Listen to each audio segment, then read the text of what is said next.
Hello বন্ধুরা, welcome to my YouTube channel Bikash TC mobile repairing. তো আজকে এই ফোনটার সিপিইউটা যেটা সিপিইউ সেটা রিবোলিং হবে। তো রিবোলিং হওয়ার জন্য আমরা সবার প্রথম যেগুলো কাজ করি সেগুলো আপনার সাথে শেয়ার করছি।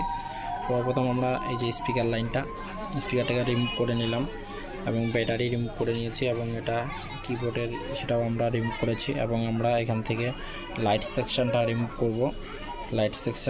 করব। তারপরে আমরা এটাকে রিমুভ করার পর আমরা এটাকে পিসিবির সাথে কানেক্ট করব।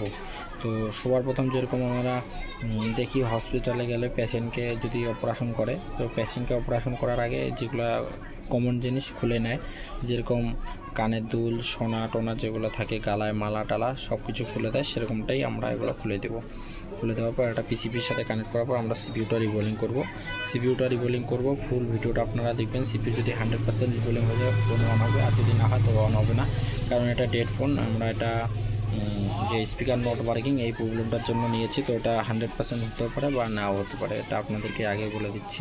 তো শেষ পর্যন্ত ভিডিওটা দেখবেন। চ্যানেলে যারা নতুন সাবস্ক্রাইব করবেন, লাইক করবেন, শেয়ার করবেন।